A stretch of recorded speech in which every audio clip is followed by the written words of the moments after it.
Good morning, everyone. Will everyone please remember to turn your cell phones off before we get started?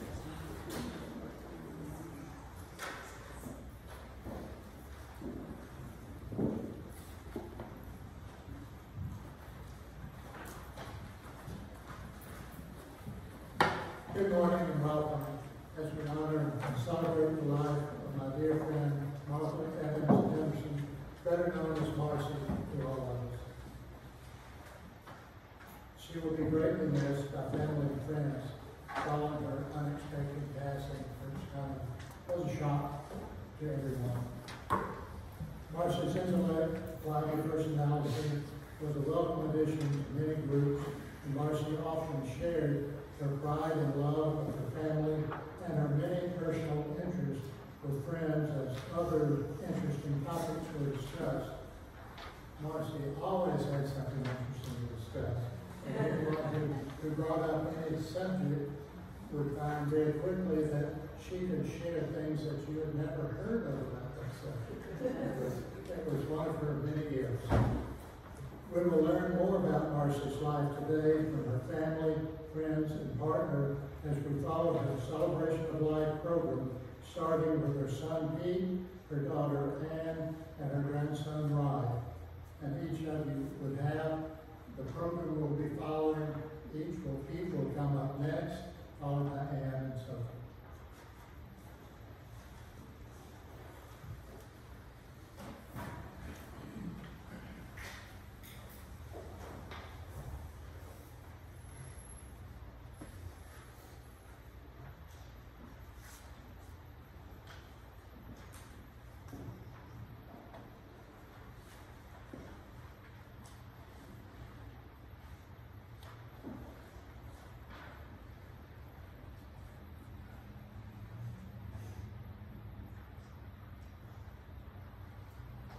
definitely harder than the Chain of Commandments ceremony.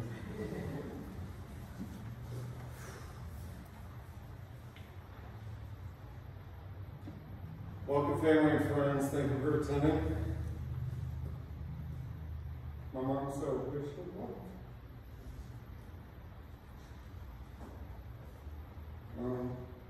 Let us begin with the Lord's Prayer.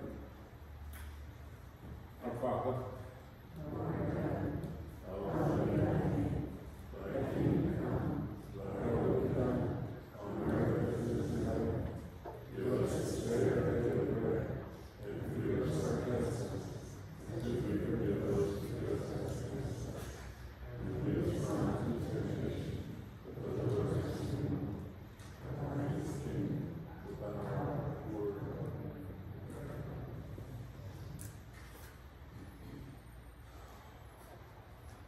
Psalm 90. He that dwelleth in the help of the Most High shall abide in the shelter of the God of heaven. He shall say unto the Lord, Thou art my helper and my refuge. He is my God.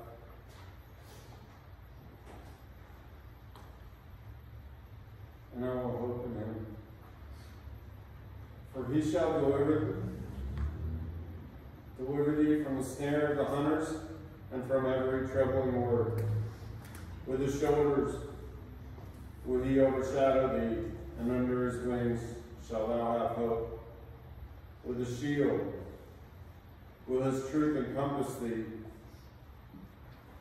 Thou shalt not be afraid for the terror by night, nor for the arrow that flieth by day, nor for the thing that walketh in darkness, nor for the mishap and demon of noonday. 1,000 shall fall at thy side, and 10,000 at the right hand, but unto thee shall it not come nigh. Only with thine eyes shalt thou behold, and thou shalt see the reward of sinners. For thou, O Lord, art my hope. Thou madest the Most High thy refuge. No evil shall come nigh thee, and no scourge shall draw nigh unto thy dwelling. For he shall give his angels charge over thee, to keep thee in all thy ways.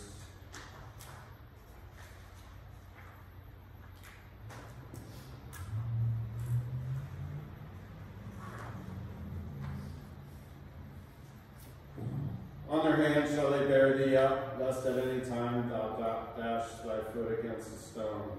Upon the asp and the bacillus shalt thou tread, and thou shalt trample upon the lion and dragon.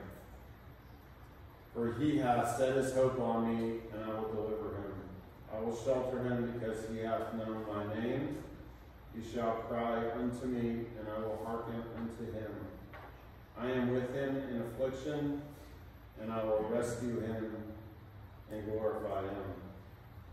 With length of days will I satisfy him, and I will show him my salvation.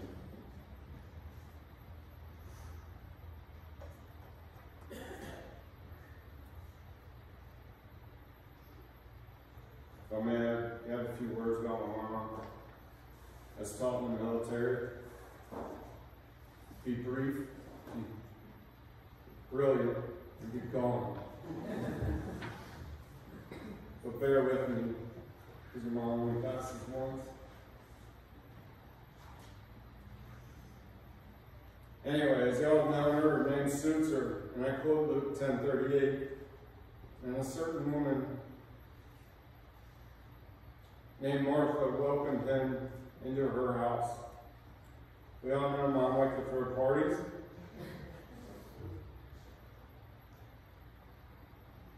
But the other side of her, she loved her kids.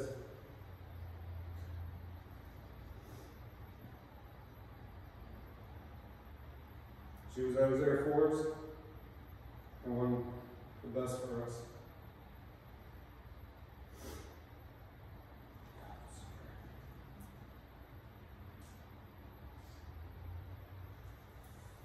I read this thing like 20 times. I think I know it by now. And I think she instilled love of art and creativity in Anna and I as well.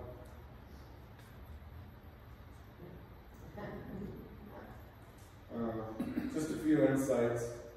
I had my thoughts, but I had this epiphany this morning. I just wanted to say that South Carolina Charleston was the perfect place for mine in the past. She was encouraged by Nelson to change the name back to Anderson. I'm honored that the Welsh Andersons decided to settle Anderson, South Carolina. I have a 5-time great-grandfather that fought in the Battle of Captains.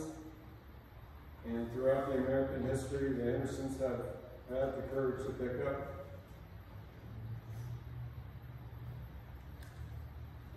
arms when needed.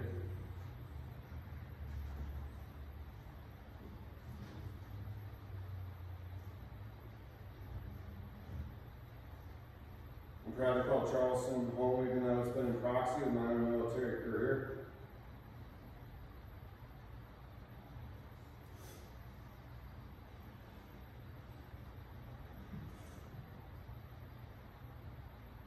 And Charleston was introduced to me with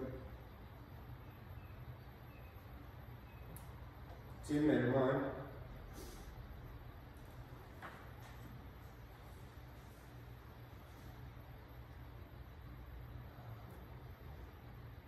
At the old bar of James Stress. And I love Charleston since.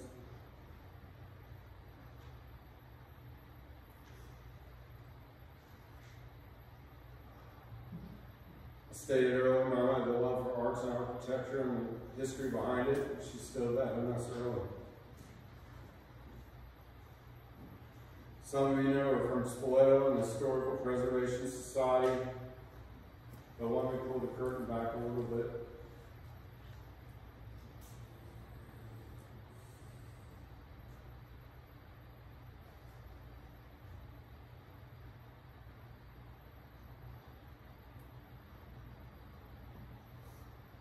When I was little on Ferry Farms in Annapolis on rainy days, we would paint on my bedroom hardwood floors.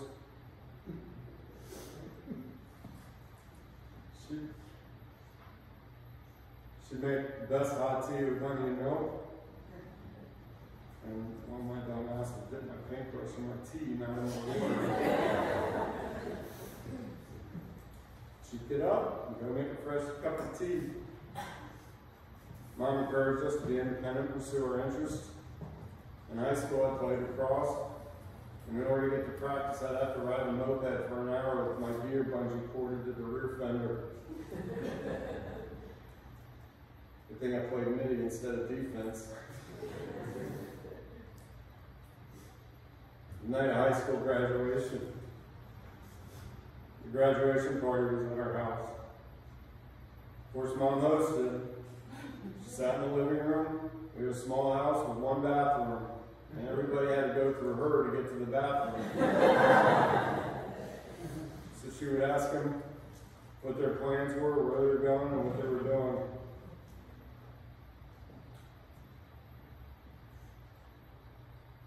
I joined the Army in Desert Storm time. And when I graduated infantry, 1 station unit training, Fort Benning, Mom was there. She also came on an incoming change of command.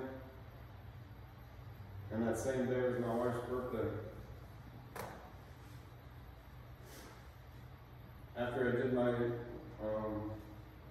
enlisted tour in Schweinfurt, Germany, with 3rd ID is accepted in the old guard in Fort Mawr, Arlington, Virginia. Did military honor funerals. Mom would have guys from the platoon over on Wednesday nights for dinner. I think James came like every time.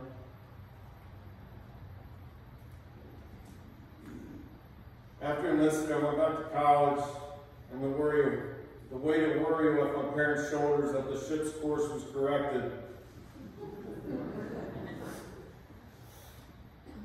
And Mom was there at graduation. During the time, she was worried that Ann and I would graduate the same year, so I'd go to summer school and make sure that didn't happen. Because Ann was on the 4-year course and I was on the 8-year course.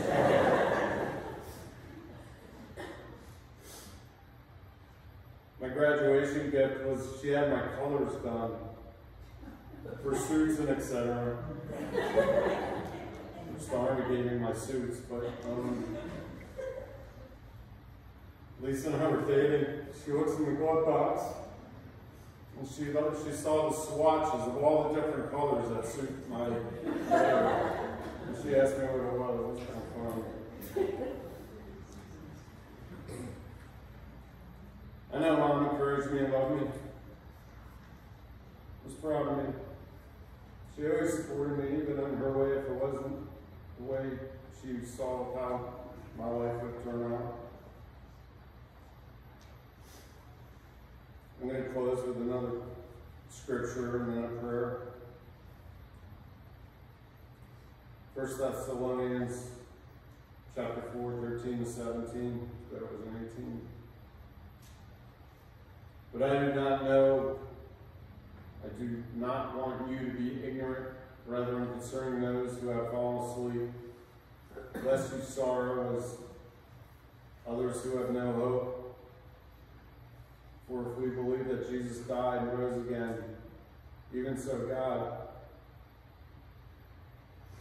will bring with him those who sleep in Jesus. For this we say to you by the word of the Lord, that we who are alive and remain until the coming of the Lord will by no means precede those who are asleep.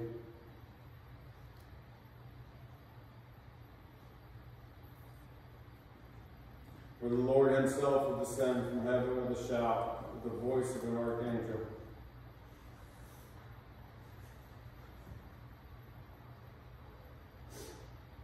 And with the trumpet of God. And the dead in Christ will rise first. Then we who are alive and remain shall be caught up together with them in the clouds to meet the Lord in the air. And thus we shall always be with the Lord.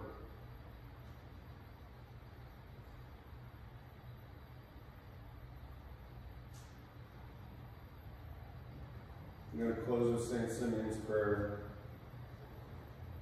Lord, now you let your servant go in peace. Your work has been fulfilled.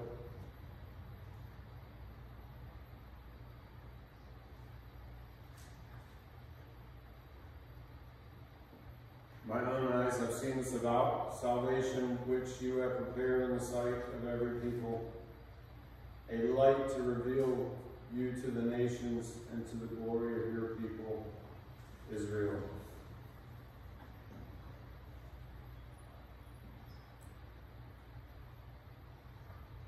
And I'm going to pass it to my sister Ann. Thank you.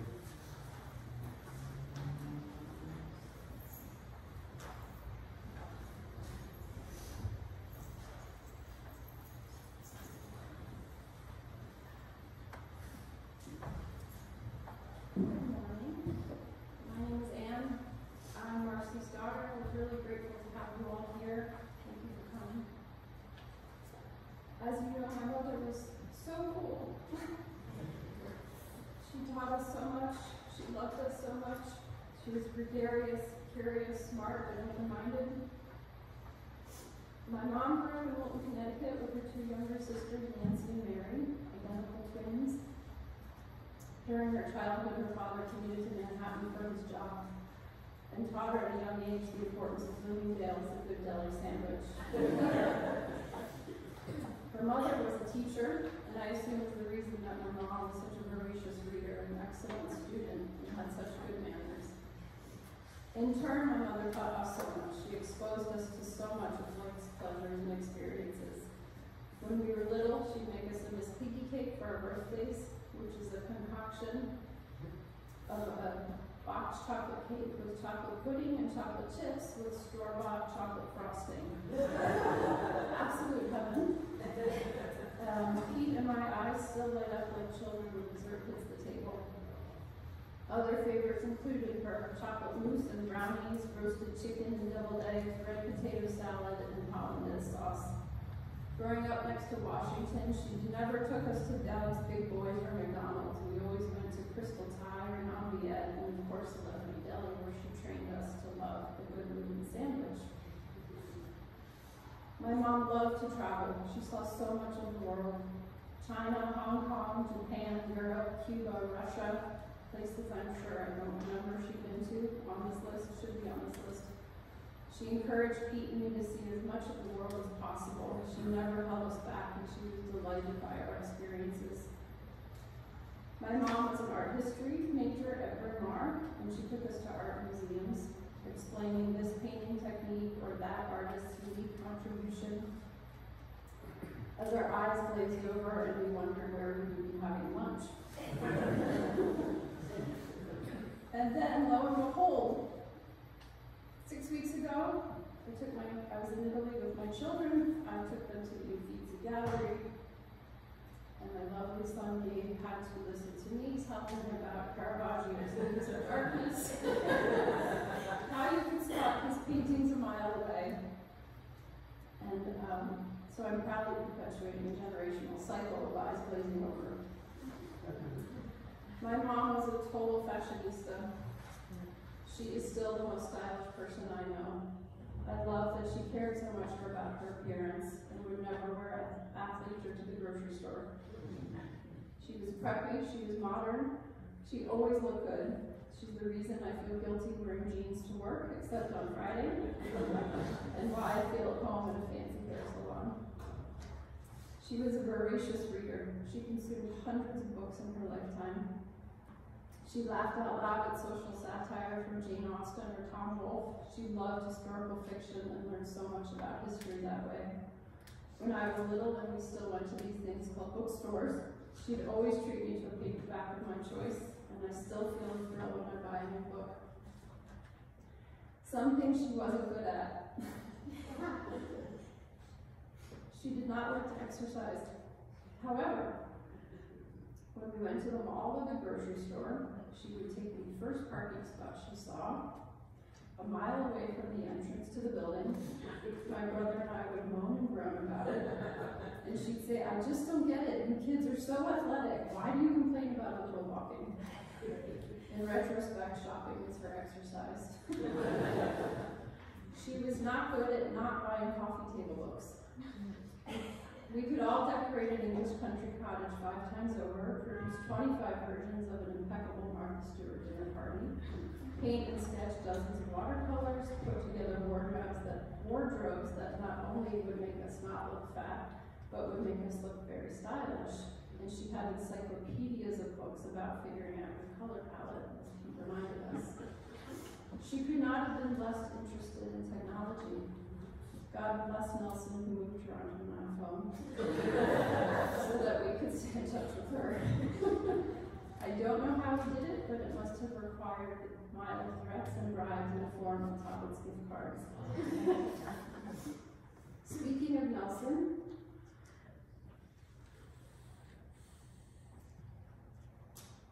her last years with him were among her happiest in life. I'm not just saying that, Nelson. Together they traveled, cooked, visited with family, saw friends, volunteered, provided each other with the love and companionship she always wanted in her life. It was so wonderful to know she was so loved and cared for, and having so much fun. Fun is my mom's watchword. Nelson, you're still a person. We love you. We will come and drink your scotch. We will take you to Blind Tiger every time we're in town. And I am now officially a Steelers fan before you. My mom adored her grandchildren. She encouraged their interests in art and sports in school. She asked them questions, sent them cards and texts. Can't tell you how many times the words have come out of my mouth. Did you respond to Marmy? Did you see Marmy's text? Did you thank Marmy? Like us, she did art projects. Like with us, she did art projects with them, cooked them treats, bought them books. She was such a good advice giver to me too when I had to worry about my kids. But she had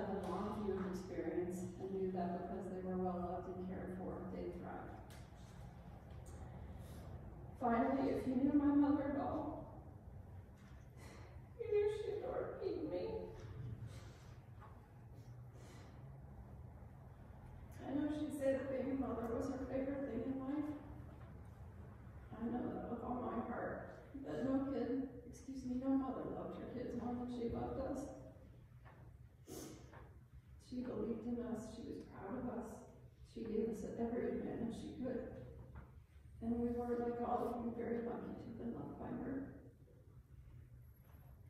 And now my son Riley is going to say a few things. On this paper with the teeniest tiny print. I don't know.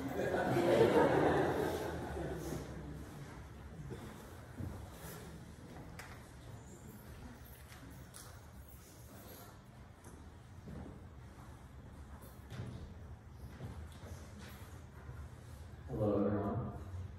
I'm Ryan, Marcy's grandson. I've known her as Marmy my whole life, although it was not until I was 14 that I learned why. Marmy took my brother and me to see the new film adaptation of Little Women. For those who don't know it, Little Women is about 4 sisters growing up in 19th century America and finding love. It was her favorite book as a child. She wanted to share that piece of her childhood with us. Although as young boys, it went mostly over our heads. I see a lot of Marmy's influence in my family. I believe the tradition of loving through food comes from her. You could taste her love in her famous Miss Piggy cake. My mother makes our favorite meals for me and my brother every year for our birthdays. And in return, my brother and I scrounge together the best food we can manage for her. Marmy also passed down her love for travel. When she found out we were planning on vacationing in Italy, she sent us tons of travel guides and recommendations, which we did not read. Everywhere we travel, we learn the art and history through the local museums, which I know she loved. Marmy loved being a part of her grandchildren's lives. When my brother was born, she was there to take care of him. She used to watch my soccer games through art projects with me and my brother. She took me and my brother to an artsy store called Color Me Mine, where we painted ceramics, and they fired them for us. My brother painted a ceramic turtle, and I painted a toucan. Every time I see them at the entryway of our house, I'm reminded of her. Marmy always wanted to know what was happening in our lives. She never failed to text me on my birthday. She always wanted to know how school was going. She constantly asked for updates as I was going through the college application process. And I wasn't always the best at answering her texts. One of my fondest memories of her was her 75th birthday. She came to DC to spend her birthday with us. She took us to an incredibly fancy restaurant on the water in downtown. She booked an entire party for us. I had the most amazing pasta dish. For dessert, we had an incredible chocolate cake. It was topped only by her Miss Piggy cake. There was one thing Marmy loved. It was spending time with her family over a good meal. I always knew that Marmy loved me. For that, I'll always be grateful. Thank you.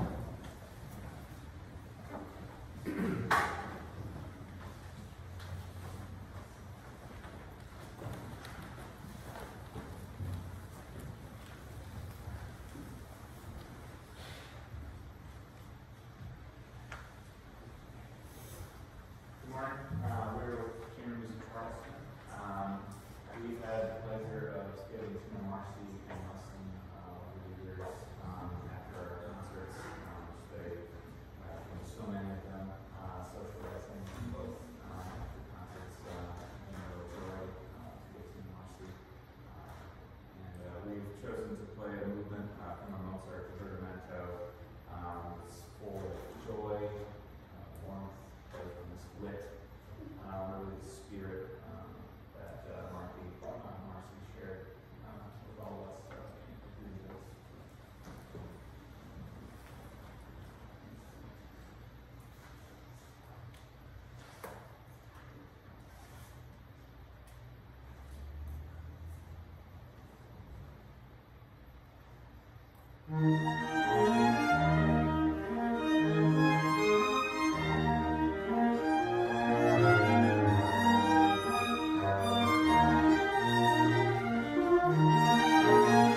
Thank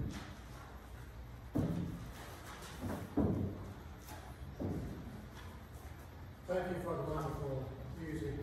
We've heard so much from Marcy and Nelson over the years of how they would skip on Friday night dinner group with all the scintillating conversation that we would have there to go to the chamber music group, which they always enjoy, and everyone in Charleston is associated with us.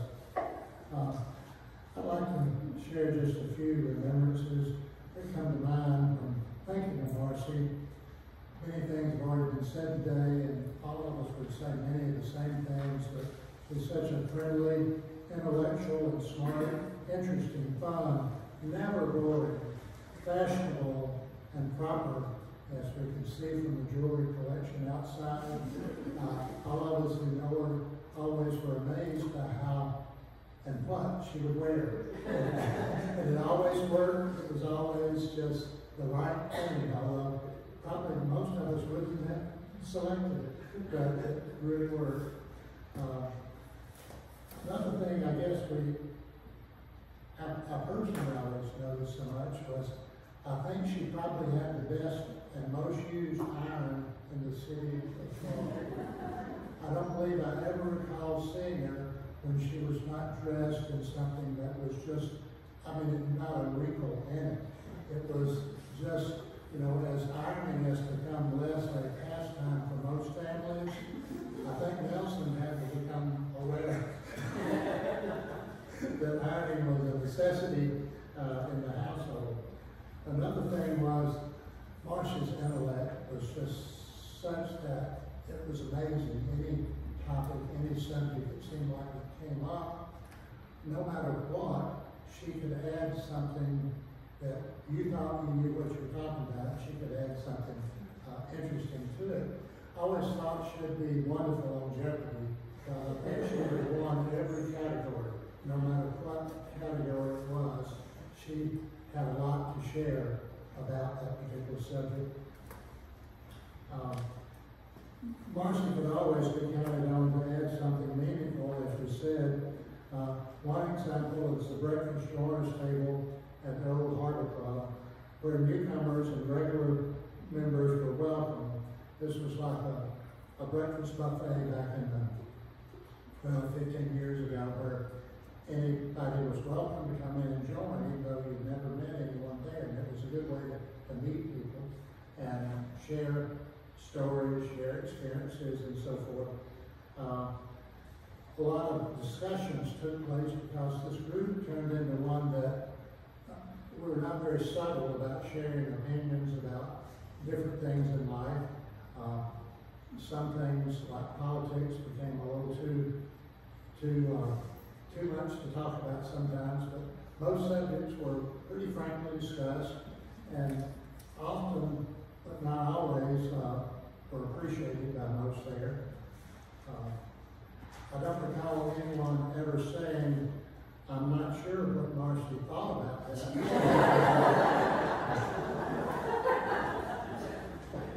The breakfast group was very happy as Marcy and Nelson became close friends and shared many mutually appreciated activities around Charleston with friends and groups, and together traveled the world and would always come back and share with our groups the fun and the interest that they had in doing all those things.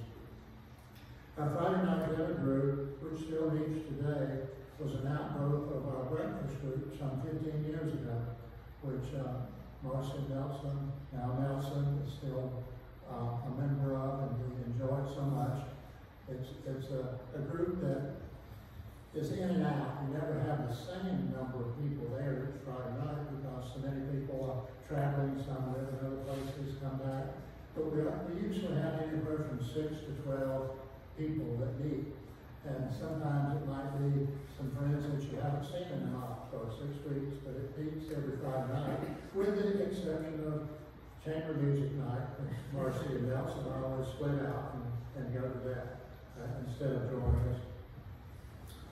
The idea of it was to kind of go to a different restaurant, which was selected each week around Charleston. And we'll all never be able to go to all the restaurants in Charleston, as those of you are familiar with know. It's a challenging place, especially on a Friday night, to get a reservation for a group. And we always like to go to happy hour because it's cheap and we and have a fun group there.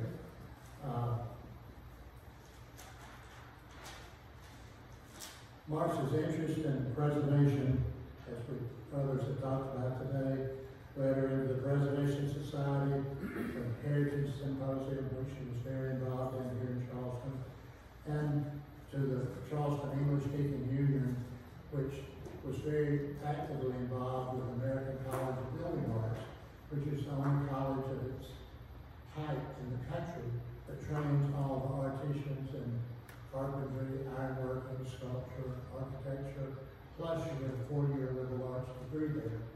And Marcy was on our board of English Speaking Union for many years and one of our strongest supporters of always, when it would come time to vote on where we would donate our money for the year.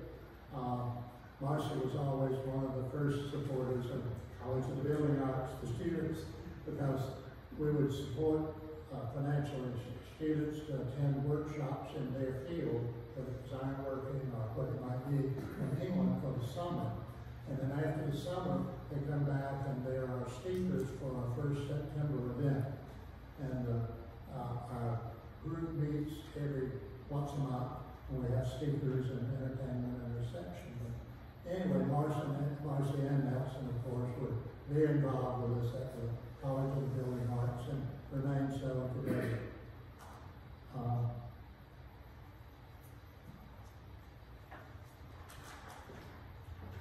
Marcy was also, as all of us know who were around her, was a great cook, and those of us who were lucky enough to be invited over when she was preparing something special, it was always delicious, it was always done just right, like everything else that she did was. Ended up being a fun evening. To end my remembrances today, Marcy was a very special friend and proper lady, and her untimely passing was shocking, but her life was an inspiration for all who knew her.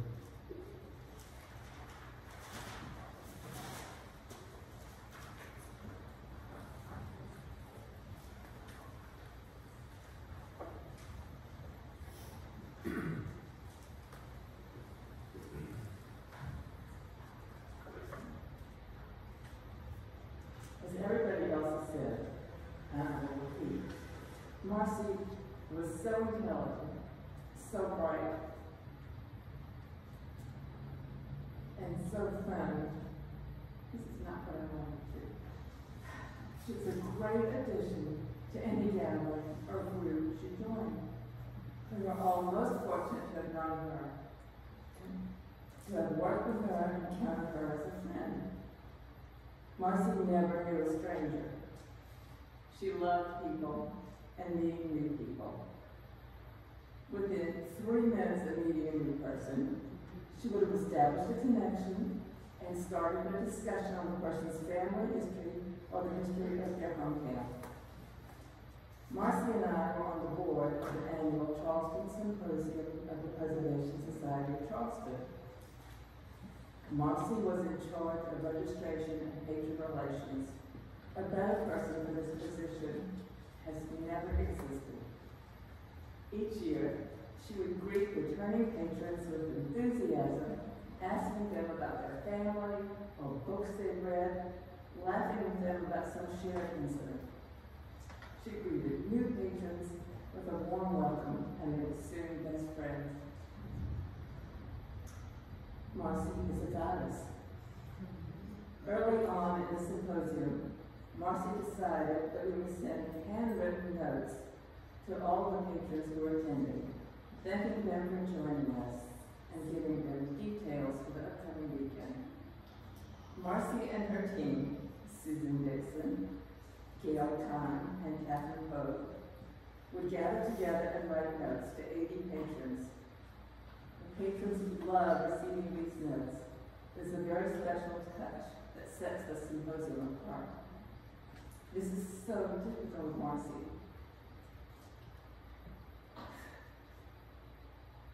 Gracious, thoughtful. I'm sorry, Marcy. Gracious, thoughtful, making the extra effort to make friends. Because of this great effort, Marcy and her team were named goddesses. Marcy is the head goddess.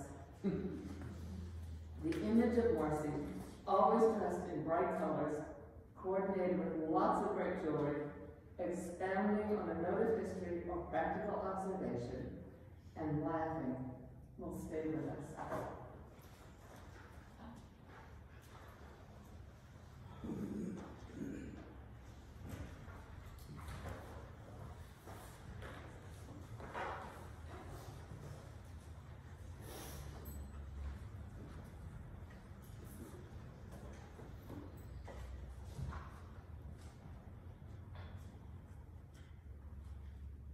Thank you all for coming today.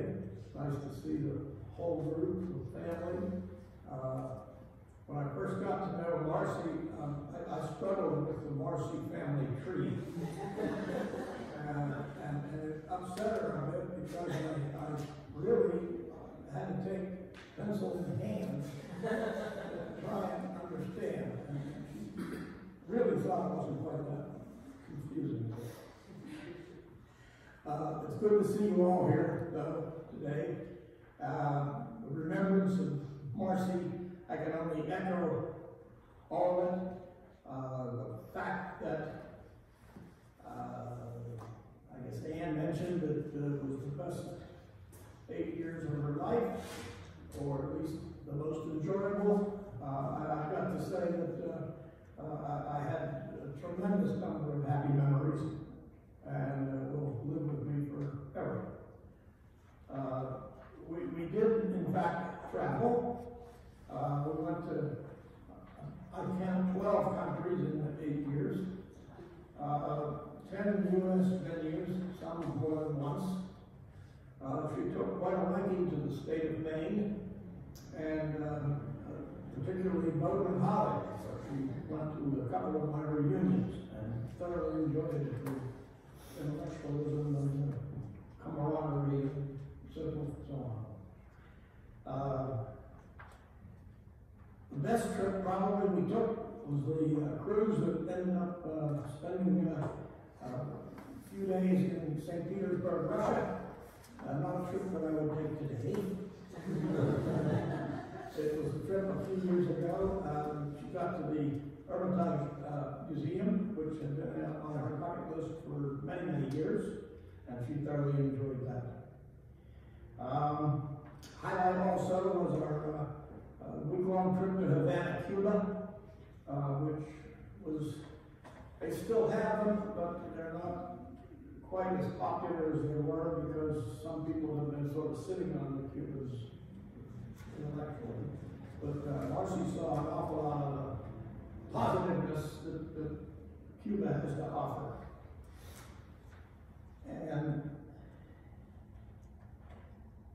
the low point of our travels, obviously, was when I got COVID in England and spent 5 days in a London hospital. Marcy was quite decidedly beside herself. It was a tough experience for us both.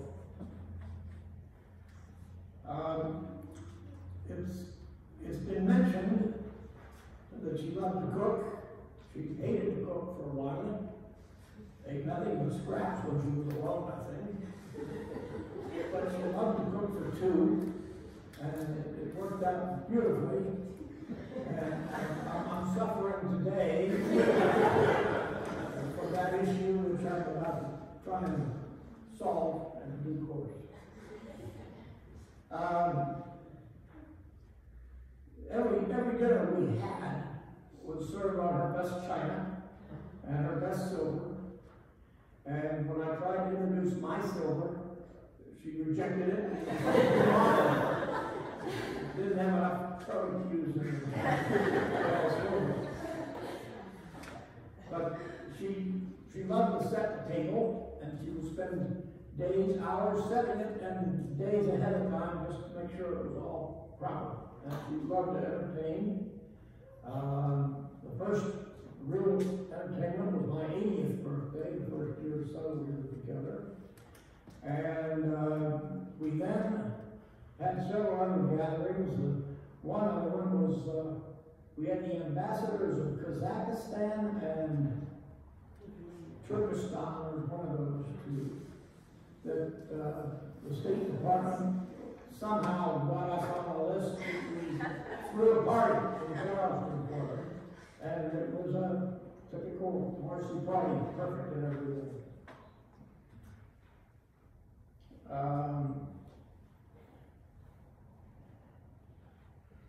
She introduced me to opera, and I introduced her pretty much to classical chamber music from our gang in the back. We got ourselves through the pandemic, COVID times. We got to know the Met Opera channel that was showing a free opera every day for months and months and months.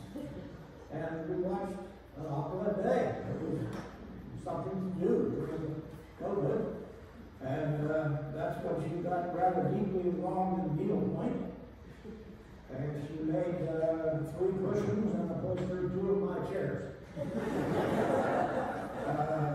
Which I'm very pleased and proud of. Anne has especially said that if I ever want to get rid of any of that, send it to her way.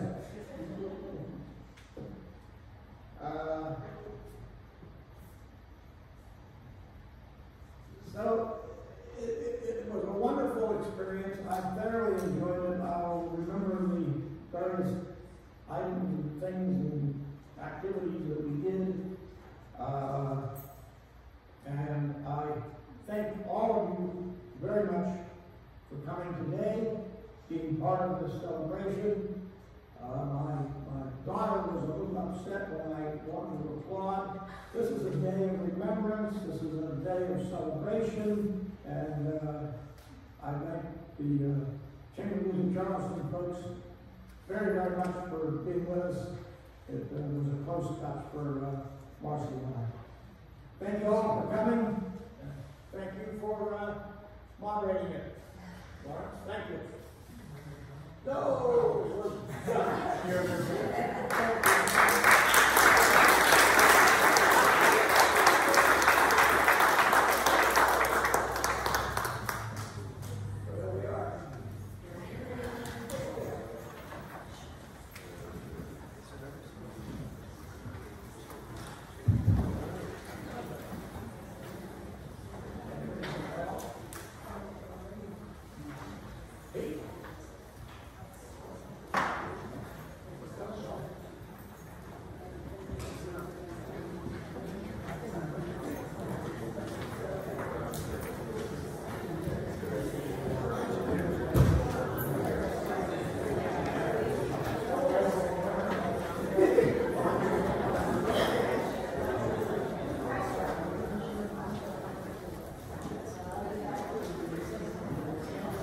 Yeah.